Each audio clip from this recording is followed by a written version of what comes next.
Rise of Tears, Chapter 8. They resigned the fallen warrior's body to the flames upon a hastily erected bier, and cast his ashes into the winds at sunrise. Hasan's honor guard, led by Cho'Gha, Brehyn, and Jaka, stood vigil since only a few warriors remained. The Khanchog all gathered to honor the fallen, but their faces bore the mark of more than merely mourning. There was fear and uncertainty in their eyes, as they accepted the stark reality. Though the ritual was provided for one man, it was a memorial for the many lost whose bodies would never be recovered and returned through the sacred fire to the elements. It was a disheartened people filled with unease and confusion that returned from the service to break camp. The boisterous excitement of the first days on the road was gone. Instead, there was a hushed silence that smothered the work with stifling sense of foreboding. And yet, despite the mood, the entire camp vanished with the same speed and efficiency. Then they hauled the wagons into procession and set out on the dust-choked road without fanfare. Hasan rode with a contingent of his honor guard. Brehyn led the current three in proper procedures and etiquette on the job. Jaka was further back in the caravan with the rest of the squad, going through drills while they traveled. There was a discernible need among the people for security, and after careful discussion, Hasan decided to provide a display to reassure them. It was more than just a performance, however. With the warrior's demise certain, there was a desperate urgency to have replacements trained for any potential threats. The anxiety was palpable, but many took comfort in the antics of the armed boys as they practiced through the course of their trek. From the conversations I heard, it's having the intended effect, Dern said, as he rode up to join Hasan.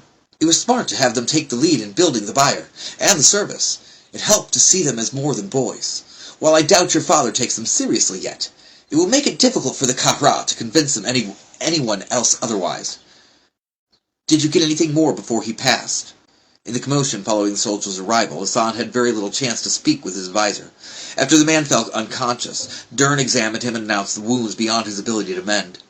The old man made every effort to comfort the dying warrior, while Hasan led the honor guard to build the bier and prepare the ritual. This was the first time they spoke since. A few herbs brought him awake long enough to say farewell to his wife and daughter. It wasn't long, but he answered a few of the Kahra's questions before we lost him. So they're all dead, then?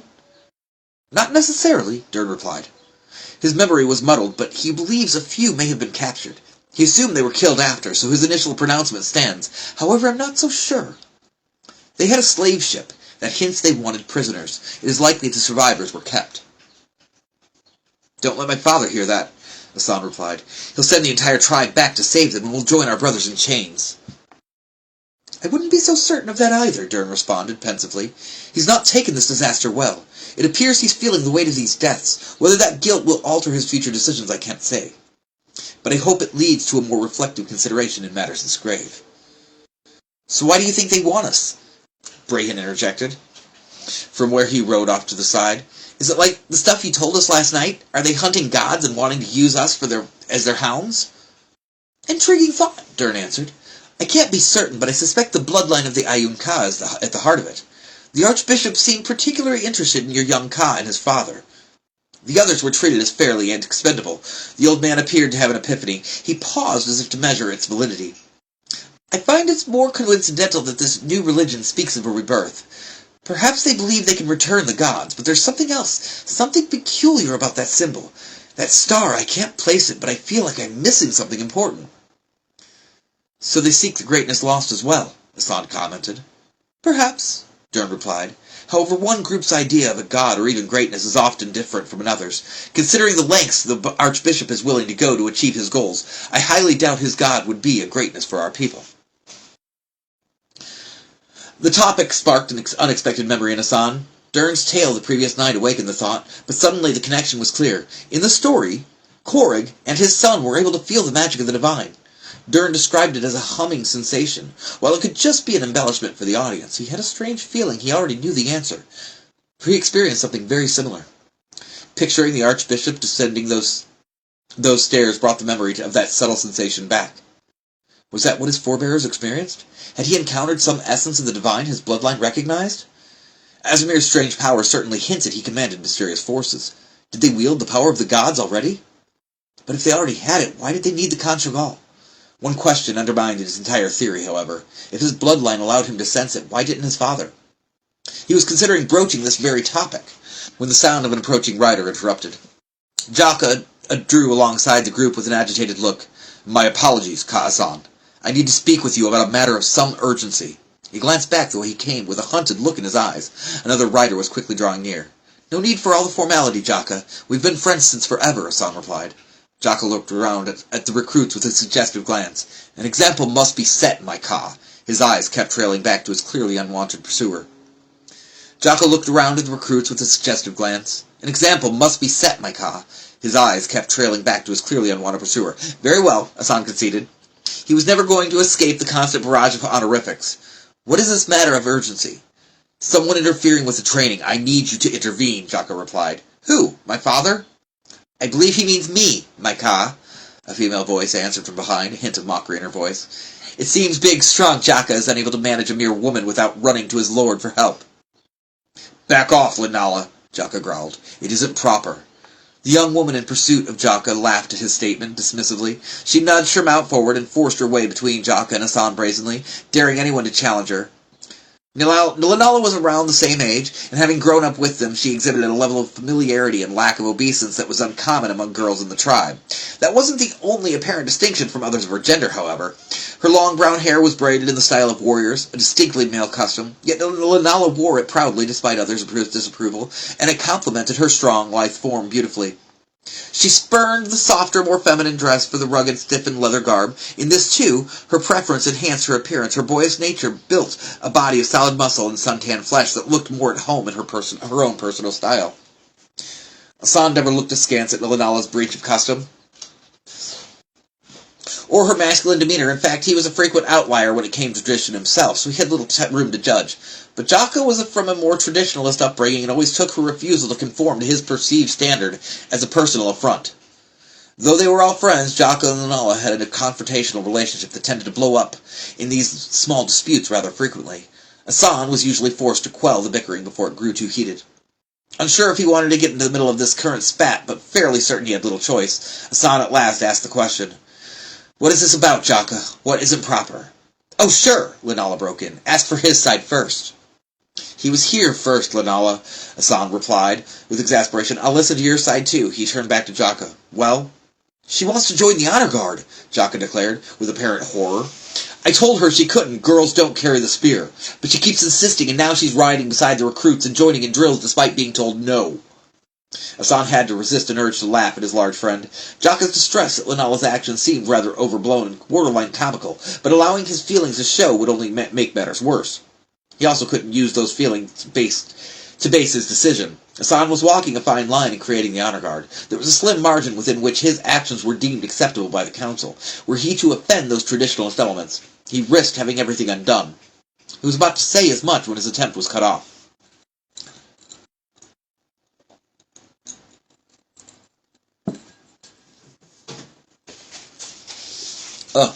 Ice Cube. "My father died last night," Linala exclaimed coldly. "I watched his ashes cast to the winds at dawn. And he's not the only one we lost." Her eyes turned glassy as she struggled to hold back tears, but she ground her teeth and fought them back. "We're without protectors now, and the men who killed my father still walk our land and breathe. They still pose a threat. We need every spear available. Yet you tell me I cannot join to fight? My spear isn't equal to a man's? What right do you have to deny me vengeance? My mother weeps uncontrollably, and all I'm allowed to do is to ease her suffering is to maintain the cook fires and mend some trousers?" Her emotions seethed in every word. The grim reality of her loss choked any response Asan could make at first. The sudden connection of the fallen soldier's identity hit Asan hard. He recognized the man, yet somehow, through all of the turmoil, he failed to make the connection and realize it was Linala's loss. He felt guilty for neglecting his friend. Her pain was so palpable, he wished he could give her some way to assuage her need for vengeance. But there was a harsh reality preventing him from doing so. As a friend, he wanted nothing more than to grant her wish and dry her tears. But as Ka, he understood the ramifications of such an action. A look to his advisor reinforced his certainty as regret and understanding were mirrored in the old man's eyes. He sought desperately for some middle ground that could satisfy everyone, but as Ka, he must decide based on what was best for the entire tribe. "Linala," Asan began. A dull ache filled his gut at the prospect of what he must say. "I'm so sorry for the loss of your father. Had I been part of that decision, those men never would have been sent." He paused for a moment. delaying the words he didn't want to utter. "But as much as I wish I could hand you a spear and lead you to kill everyone responsible, I can't. I barely gained permission to create the honor guard. I maintain that permission a hair's breadth from losing it. If I allow a woman to join, the traditionalists will rise up against me, and I would lose my chance to protect our people. I share your pain, but I'm sorry, I can't let you join." Her tears threatened to break loose completely. Jaka appeared unsure how to accept his victory. There was doubt behind his stony look, as if he suddenly questioned his own arguments for her denial. "However," Hassan turned to Jaka in an attempt to stem the rising tide of grief on Lunala's face. He couldn't grant her wish, but he could grant her this. "If she follows along beside the recruits and mimics their drills, there's nothing I can do. I can't refuse her the right to ride where she wishes. If she pretends she's a soldier by training by them, I have little authority to stop her. As long as she's not sworn in as a member of the honor guard, I see very little complaint and counsel can give." Hassan knew it wasn't much of an offering, and it was far from enough to ease the pain Lunala must feel, but at least he was able to offer something. She was still angry, but the tears were drying. In an attempt to recover, she turned her frustration upon her favorite target. "See, you big oaf," she announced as she grinned triumphantly at Jaka. "You lose." Then she turned her mount and rode back to the trainees. "Gods have mercy on the man that little lady chooses for a husband," Dern muttered. "Some think she already chose," Brahan chimed in with a suggestive smirk at Jaka.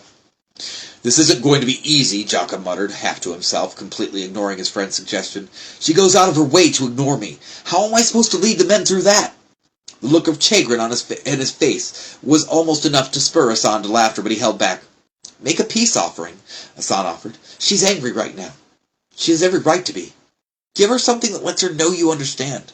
Hassan considered for a moment. Jaka wasn't the brightest, and if you combine that with the animosity those two shared, he would probably need more instruction. "Take one of the practice spears and accidentally drop it where Lunala can get her hands on it. Just a practice spear, mind you. I don't think you want to get her hands on anything with a pointy end for a while." "But she's a girl," Jaka protested. "I didn't say make her a soldier. Just let her have the spear. Her world is spinning out of control. Give her something to help her feel strong. Something that makes her feel a bit of power over her life. Besides, she'll get on her hands on one either way," Hassan countered. "It might be best if when she does, she knows it came from you." "That way you have a better chance we're not poking you with it," Brahan threw in blithely. Jaka glared in his direction. "Probably should get back to your men," Dern suggested, "before she takes command of the squad right out from under you." There were a few snickers in response. Jaka, however, didn't find it nearly as amusing. The look he cast back towards the squad suggested he saw it as a real possibility. He looked imploringly to Hassan, then with resignation he returned to his men. "Masterfully handled, my Ka," Dern congratulated him. "You're taking to the role of leadership quite well." There were nods among the honor guard. "I wouldn't call that a test of leadership. It was exceptionally difficult," Hassan replied. "Nonsense," Dern responded in his instructional tone. "You weighed the arguments of two friends, one consumed with grief and justified in her request, another whose argument is based in tradition. All the while you considered the potential effects of your decision as it pertains to the honor guard and the council, and you managed to measure all of these competing aspects and find a solution that marginally appeased all parties while keeping the most important factor of protecting the tribe central. That's the leadership your people require." Hassan wasn't sure how to respond to that praise. He simply did what felt right. He assumed that was the same reasoning his father used, though they frequently came to different conclusions. He couldn't help but wonder why those conclusions were so often in conflict. His keen mind always questioned thanks to Dern's teaching, and that contrasted sharply with the flawed stubbornness of his father exhibited with artistic mastery. But even that didn't explain the extreme disparity in their recent choices. There had to be some other factor. How could they look at the same world but see such vastly different things? And did any of it make him a better leader than his father? There was no doubt the Kara's recent choices were poorly decided. But was it the fault of pride or lack of judgment? Could Hassan trust any new decision until he knew? He trusted in his plan now because he couldn't trust in his father, but why? What changed? He hated viewing his father as incapable of leading, and that bothered him even more that he couldn't discern why it was so. At least then he could come to terms with what was beginning to feel like a silent coup. After news of the failed mission, the Kara appeared determined to pretend the danger didn't exist. Instead of making decisions to counter the threats, he was more concerned with a rival with his son. 6 men remained of the Conchagal's warriors, not including Cho'Gath. They were the lucky few not sent on the suicide run. But instead of directing them to scout for dangers or maintain defensive positions, Hassan had them arrayed around himself and his counselors, like the personal honor guard to rival Hassan's. It was another clear mistake that forced the son to respond. "Brahan!" Hassan called. "Yes, my Ka." Who among the recruits can we trust to track? I need a few men who can handle themselves alone. None of the boys were optimal for the job, but Hassan had to work with what he had. 2 boys I can think of, Brayton replied. Everyone has a bit of skill, but they're my top choices. That will have to do. I wish there were 3, but we can make it work. Honestly, I should be happy to have even 1. Well, technically I could get you 3, but you may not like it. And I know Jaka won't. Bran was hesitant. What do you mean? Hassan asked. Just spit it out. I'd rather hear all the options and decide than have others assume and decide for me. If I don't like it, I'll just say no. I'm not going to hold it against you for suggesting it. I apologize, my Ka, Brayton replied, adding the annoying honorific with clear intent. Lunala's father took her into the wilds all the time. If I had to guess, she probably has more experience than the other 2. But after what just happened, I wasn't sure I should mention it. Damn this stupid reliance on tradition, Hassan cursed. Every time I turn around, I'm working against some old men's idea of what's proper, and they're starting to get into my head. I didn't even think to consider Lunala. And she was just right here. I've seen her track. She's better than any of our men. Dern interjected. Not all old men are reliant on the propriety of tradition, young Ka. However, do not discount tradition so blatantly. Tradition is what has kept our tribe whole all these years despite a loss of purpose. There are many strengths our people rely on that are born from these traditions. It's not so much traditions in general, Hassan replied. I have no problem with traditions that honor our ancestors and train important aspects of our heritage. It's when tradition is wielded simply for tradition's sake, when it does nothing for us but soothe the emotions of people mired in the remembrance of the past. There's no reason why a woman should be denied the right to fight. Denied vengeance. Yet I must refuse Lunala's request because a few men of the council can't conceive of a world where a girl can do what a man can. And now I have to overlook her and accept lesser talent so a few stubborn men won't feel uncomfortable. Perhaps, Brahan offered, then cut off. Yes, Hassan asked. I told you to speak your mind.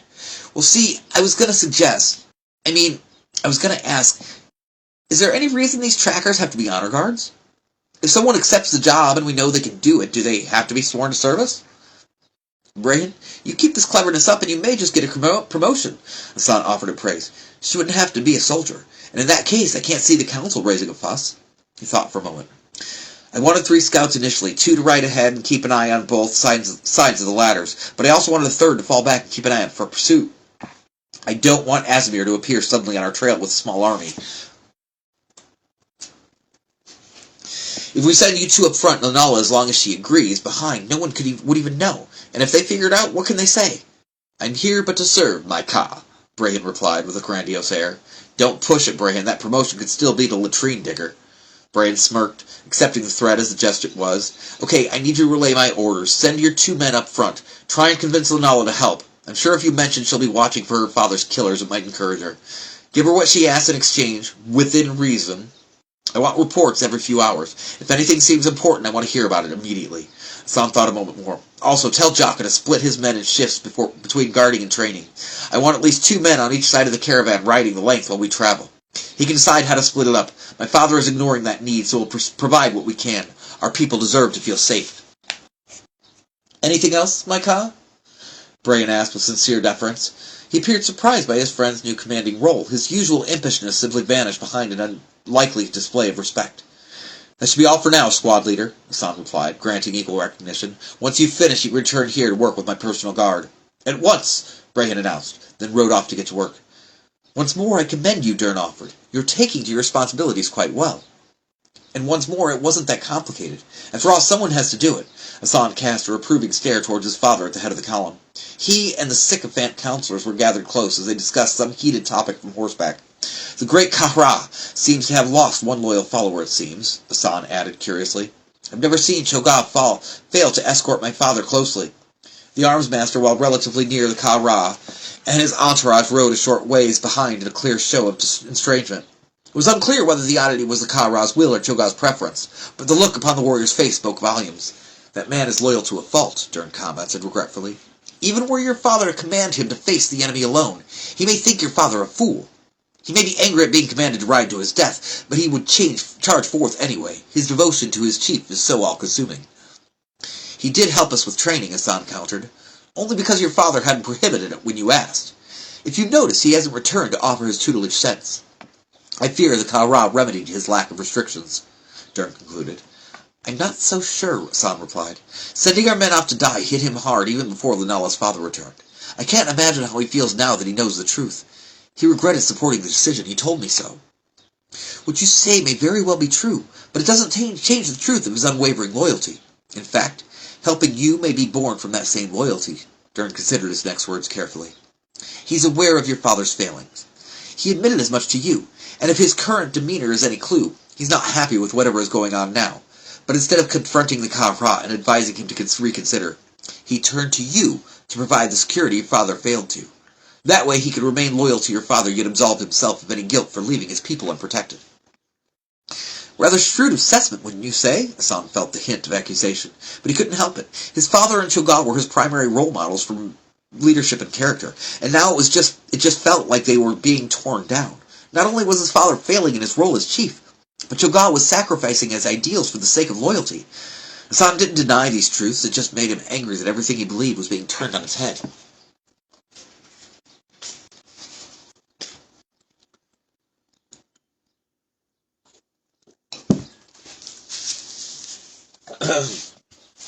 I only speak from experience. I've watched your father's relationship with Cho'Gath for many years. I've witnessed him stand behind the Ka-Ra through other mishaps, though none quite so severe. Could I be wrong? Perhaps. But doubtful. Precedent supports my case. Dern ended the comment with judicial finality. Dern, has it always been this bad? What is that, young Ka? My father, Hassan struggled with what he wished to say. Was he always this rash? Did he always make these kinds of decisions? The possibility woke Hassan's guilt at neglecting his duties for so long. He still questioned whether he ignored the disaster of his father's rule or was simply blinded to his failings by the innocent eyes of childhood. Hassan never felt interested in all the politics that went on while he was growing up, and now he wished he paid more attention. He couldn't bear to utter the final question. Dern, thankfully, read the implication from the pain on his face. Had Hassan failed as Ka-Ra and failed his people? He was a worthy chief for the challenges he faced, Dern answered consolingly. He didn't fail the tribe. He had led the Khan-Cho'Gath well despite his faults. Did he make mistakes? Certainly. As will you. But altogether, he's been a good and thoughtful leader. But he's not equipped for these new challenges. The old man gave a thoughtful sigh. I admit, I don't understand the mindset that brought about his most recent failures. He's always been forceful and quick to act, but he never approached matters with such brazen recklessness. It's like he's angry at the world for changing around him. I suspect his own changes stem more from a war within himself than our current struggles. I don't know if that inner turmoil can be reconciled in time, and I fear you assume more authority, and I fear as you assume more authority, those changes too, will fuel his downward spiral. Hassan was conflicted. Part of him felt relief his father wasn't a bad chieftain, but it didn't change his recent failures. If it was a lifelong pattern, then perhaps Hassan could reason away these disasters. He could excuse his own guilt at challenging and usurping his father's power. But if this behavior was new, then there had to be a cause, some ailment that inflicted the poor judgment beyond his understanding. Unfortunately, the new contention between them would make identifying the cause nearly impossible. Of all his current problems, Hassan was most frightened to contemplate this one, because at the end of the day, no matter what mistakes his father made, Hassan was Ka-Ra by birthright. Nothing could change that. No one could overrule his choices, no matter how misguided. And while Hassan managed to diminish some of the consequences through careful plotting, in the end, even those acts wouldn't be enough. And as long as Hassan worked to blunt his father's failures, he would be perceived as a rival. In his effort to save everyone from the Ka-Ra's actions, he was building a wall between them, and making any chance at a truce unlikely. The scene now taking place before him only reinforced that fact. They just noticed what I'm up to, Hassan announced with a hint of chagrin, and gestured toward his father's chagrin, towards his father's group.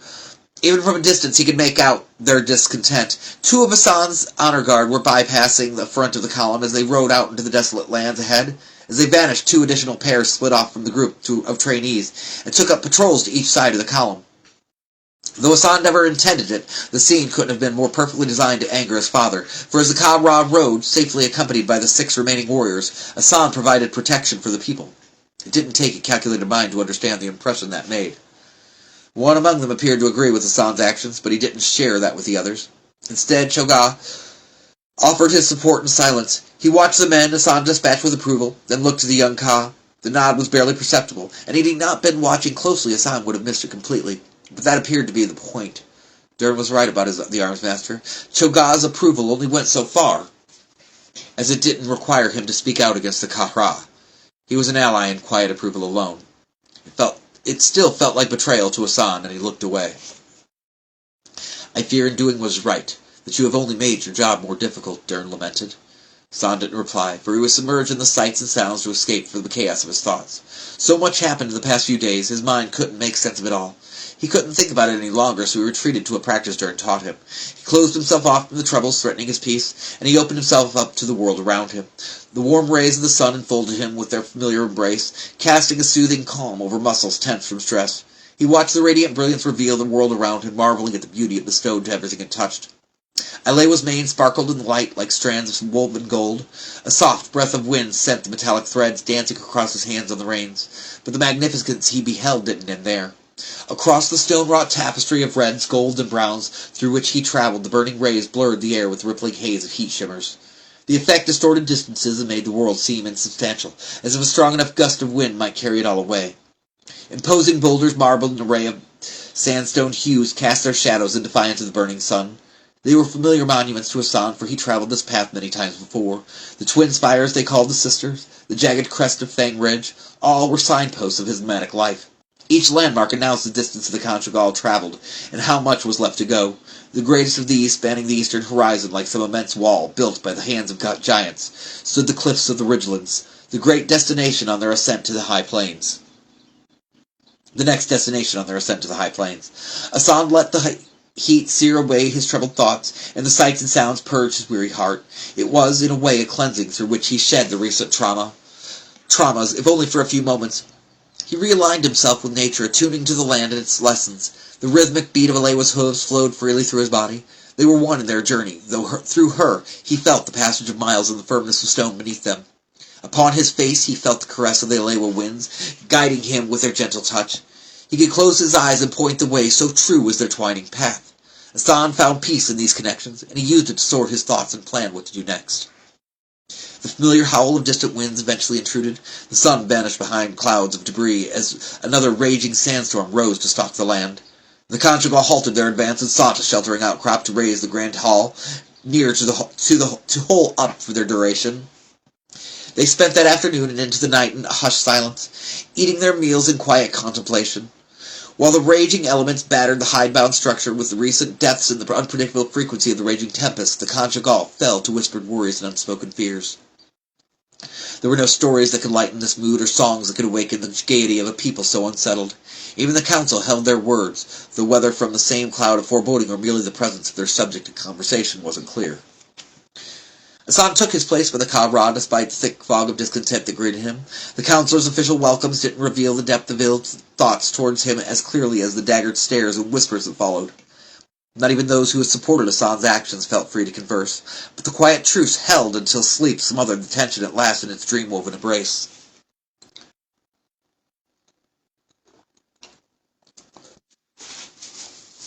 The rampaging winds didn't abate until noon of the next day, but they broke camp to take advantage of the few hours left. The Kahra once more held conference with his loyal counselors as they rode up front. Occasionally they sent one of their guards to circle the caravan for show, but they avoided any action that might confirm a threat.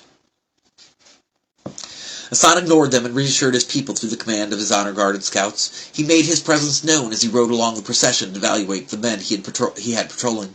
They all saw him receive reports from scouts and order changes in response. He monitored the training of his recruits and met with his squad leaders to discuss their progress. Through these actions and displays of leadership, he brought a slow return to calm over the tribe as the days and miles continued. The incessant barrage of storms hindered their progress, and many days ended early, but thanks to the stability Hassan worked to ensure the numerous hours huddled within the Grand Hall didn't hold the same comfortable mood as that first night after the memorial. Despite the council's strange behavior and the daunting threats amassed against them, the people slowly awoke from their dreary state. By the second night, whispers grew to murmurs, and then to a steady drone of conversation. There was still fear and uncertainty, but they found strength in each other and in their Ka. Hassan encouraged light-hearted stories and songs to break the oppressive atmosphere. Tales of remembrance honoring those they lost were the best received, for though they brought tears, they gave closure to the hearts of people who never had the chance to say farewell. He encouraged boastful claims from Dahara's past to fill the people with anticipation for what they traveled to, so they might forget what they traveled from.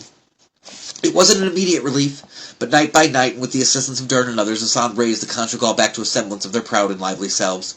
Every day the cliffs drew closer. Though the rise of the ridgelands was still distant, the subtle changes in the land hinted at their progress. The stone features littering the outer rim grew larger and more complete with every mile. There was a sharpness to their features that wasn't present on those more dulled and blunted by erosion further out. The differences were minor at first, but as they moved deeper into the shadow of the cliffs, the rounded pillars and blunted mounds were gradually replaced with thrusting blades of stone and jagged ridges that split the sand like the spines of a sail-fin lizard.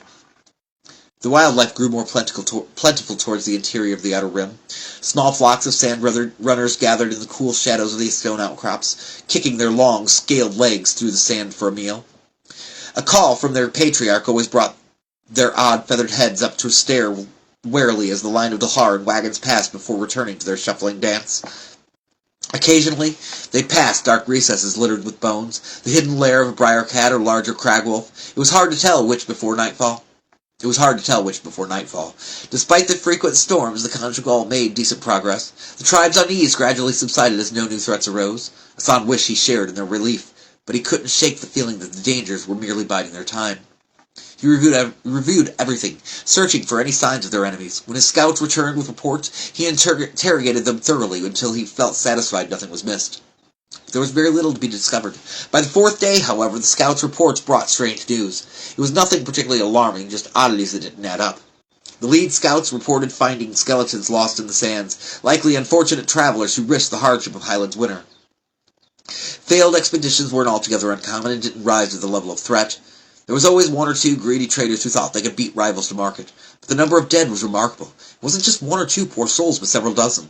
While hardships in Nahara may have spurred desperate men to risk the trip, Hasan couldn't shake the thought that there was more to it than that. Azamir said he had men to accept any goods the Conjugal transported. Could these bones be those men? Or were they just a fraction of the Order of Light's forces ahead of them?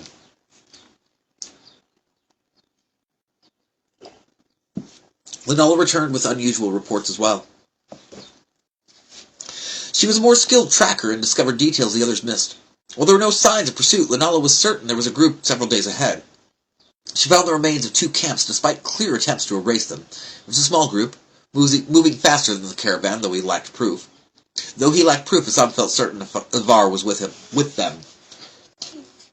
There was another strange finding Lunala couldn't explain, but she felt it was important enough to pass on. The crag-wolves of the area were behaving oddly. The local beasts were gathering into a small pack and moving inland towards the Ridgelands Plateau. It was an odd behavior for a creature so mean that they only interacted with their own species to breed. Even that only lasted a few moments, for any longer often led to the death of one, if not both, massive beasts. Out of curiosity and an extreme amount of bravery, Lunala searched a few of the cragwolf's dens, only to find them uninhabited. Durin suggested it might have to do with the changing lands, but deemed it important enough to contemplate further. For the moment, however, the big concern was Avar and his men. On the 8th day, they awoke in the shadow of the Ridgelands cliffs. The morning sun hadn't reached the wall of stone across the eastern horizon yet to banish that dark corner of the land. It was a sign of just how close they were to the pass. With luck, he would reach it before the blazing sun cleared the stony heights to sear the land below. The Conjugal set out early, anxious to reach the next step in their long journey. The Wall of Tears, it was once called, Durin offered, as he took his usual place at Hasan's side. There was no introduction of the information, just an immediate return to the teaching he provided along their journey. There are many stories about it behind its name. More than 1,000 waterfalls wept from those heights. The stained furrows are all that remain. He gestured to the evidence carved in stone all along the distant rock face were scars from the water's long-forgotten passage. Even the rocks below were rounded by the descent of the river's essence over ages. There are legends of the music produced by the falls that claim the rippling trill could bring tears to the eyes of the strongest-willed man. More lending to the name, I think. The name sounds kind of tragic to be all about the beauty of the place, Hasan commented, responding to a hint of sorrow in the old man's tone. Aye.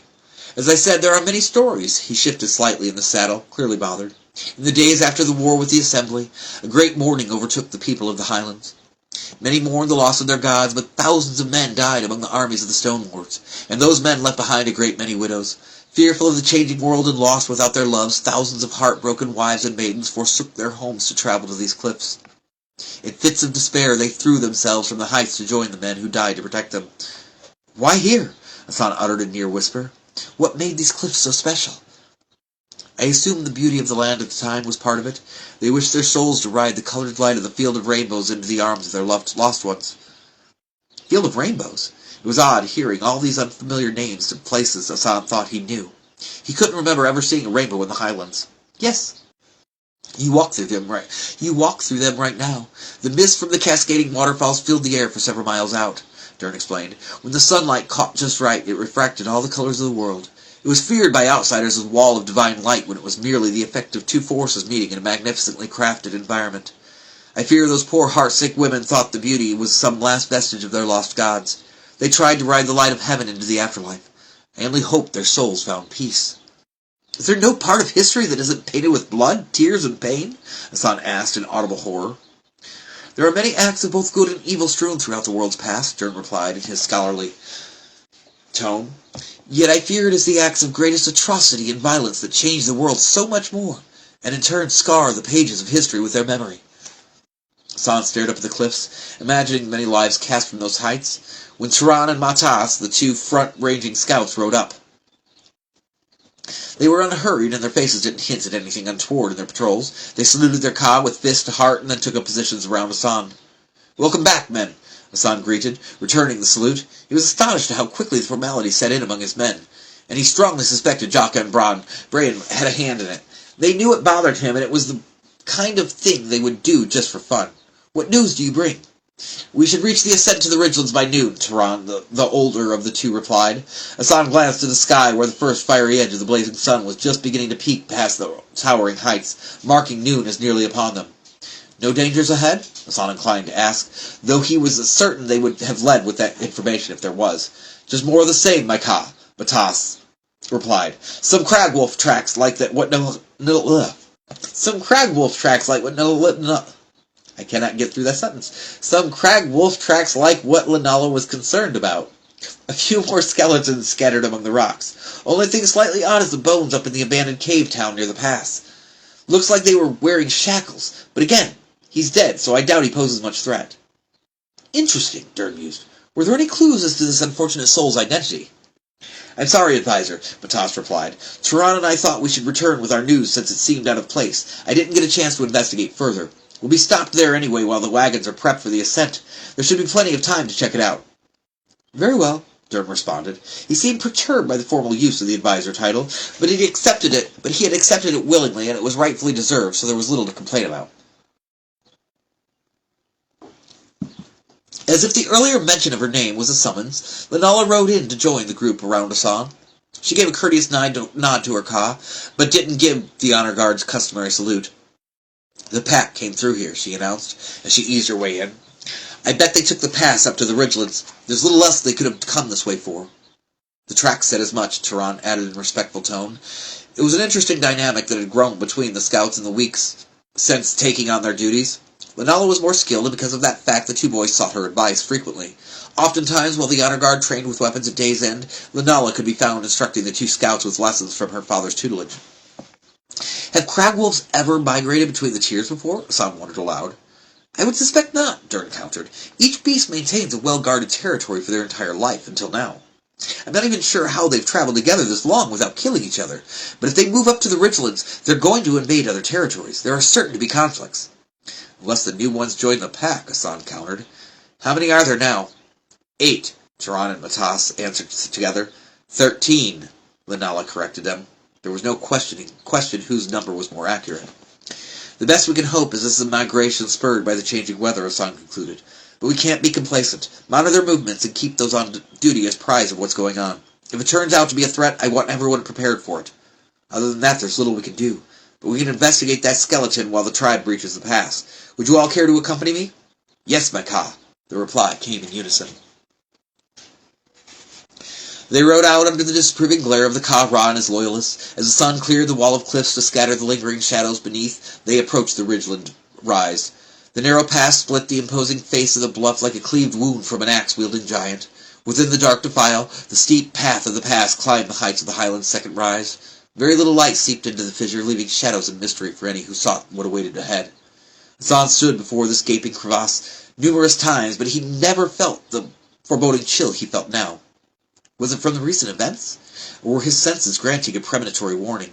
He couldn't guess the true source, but as he looked to those who accompanied him, he could tell the feeling was mutual. Thankfully, that wasn't their destination yet. Their target was a large cavern near the opening of the pass. The shapes were dim and indistinct at the moment, as the sun's rays weren't yet able to reach the opening, but the outline of buildings and doors were faintly discernible. Upon closer inspection, it was clear where the process of nature ended, and it wasn't clear where the processes of nature ended and the careful crafting hand of man began. It was a merging of both forces to create what looked like a small village chiseled into the recessed hollow of the cliffs. The Stone Lord trade outpost of Garak Thalna, Dern announced grandly. It's been abandoned as long as I can remember, Hassan offered. I don't think the Stone Lords even still claim it. True enough, young Ka. However, the history of this place is closely tied to that of the Stone Lord clans. I can't think of anyone else who would claim it. Is everything about history with you? Hassan chided, somewhat humorously. As I've said before, and will likely say countless times again, history is what defines the present. If you wish to truly understand the world within which you live, you must understand what came before to make it such. Dern said it with an exasperated tone, but there was an equal wit and banter in his voice. And what great lesson does this place hold? Hassan questioned. The humor was gone, and there was only a little bit of mockery. He enjoyed these lessons in a way, but he certainly wasn't about to let old Dern know that. Still, he was curious enough to ask. There was a twinkle in the old man's eyes as he turned a knowing smile to Hassan. He saw through it all. Try as he might, Hassan realized there was very little chance he would ever fool the old man. Yet even that realization wasn't going to prevent him from trying.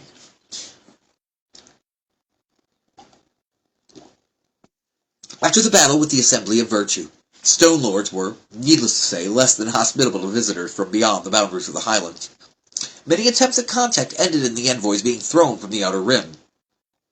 Dern maintained a scholarly guise as he led them into the shadowed recesses of the outpost.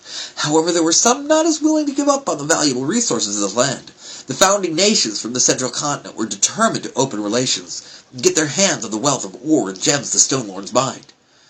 They were one of the most prosperous and advanced societies during the chaotic times after the falling. With their vast shipping empire, they reconnected the remnants of humanity through trade and diplomacy. They set up their own outpost on the coast, present-day Anhara, and sought accommodations with the barbarians of the Waste. After numerous attempts, the Stone Lords relented, but they refused to allow merchants beyond the outer rim. They built Garak Thalna, where both sides could trade without violating the restrictions. It was many years before the animosity lessened enough, and the ladders were created to allow the merchants onto the high plains. Since then, the outposts fell into disuse. Hassan considered the glimpse into history as he looked around the well-preserved ruins. Numerous shop fronts and warehouses were carved into the cavern walls with amazing skill and artistry. They faced out along the large path that wound through the interior, granting passage for wagons and cargo. As an afterthought, Hassan asked, "What does the name mean? Garak Thalna?" "I'm not fully versed in the older Stone Lord tongue," Dern replied, "but I believe it references the negotiations leading to the outpost creation. A bold threat to the pushiness of the merchants. Something along the lines of agree or learn to fly, I believe." Hassan couldn't help but laugh. He'd met very few Stone Lords in his life, but the brash, threatening demeanor of those he encountered matched the sentiment in the outpost's name. There was a reason so many referred to them as barbarians. "The skeleton is over there," Tehran called to the others from a recessed alleyway. Nestled within an alcove lay the desiccated remains of the unfortunate soul. As reported, there were iron shackles around the wrists. Though the flesh had withered until nothing held the manacles in place, the bones seemed just as aged as the abandoned buildings around them, thanks to the condition of the cave. But small clues hinted otherwise. The clothes, though tattered and torn from scavengers and likely abuse to the wearer while alive, were surprisingly intact. They hadn't submitted to the ravages of time and dry rot. The shackles as well, though dirty, were new in appearance. There was no rust or patina of age on the metal clasps or cuffs. Lunala immediately set out to examine the area around the bones. She got down low to use what little light seeped in from outside. "There was a camp here," she announced, as she analyzed the dirt and dust around them. "There were others shackled back here with this one. They were chained to that." Lunala pointed offhandedly to a metal rung at the side of the wall used to tie off horses. "Months ago, I believe. Although difficult to tell outside exposure to natural elements." She continued her commentary as she went along, completely ignoring those around her. As she focused on the bones with the surrounding area, she went silent. "What is it?" Hassan asked, detecting the change. This man was Khan Shogal. There was a tremble in Lunala's voice. "Are you certain?" Dern interjected. "How can you tell?" "A Dulhar bonding totem." She lifted the bone amulet from the burnt dirt. It was round and small enough to fit in the palm of her hand. It was polished to a sheen except where the two name runes were carved into the center. Like all bonding totems, the name of the owner and the name of the Dohar were etched into the bone and then blessed to bond their spirits for as long as they rode together. Dern took the medallion and inspected the runes. Andala of Entharinia, he translated. Those aren't from our clan, Asan commented, trying to think if he recognized the names. No, Andala is from the clan of the Central Plains. The look in Dern's eyes hinted he saw more in that information than he revealed. What would he be doing in the Highlands? Asan wondered aloud. Well, the clans are gathering for the Dahara soon, Tehran offered. These bones have been here for at least 2 months. There would be no reason for him to have come this way so early, Lanala countered. Someone took the Sandala, a Conchogal prisoner, and likely others, Asan summarized, mostly to himself. Not just someone, Dern corrected. The Order of Light.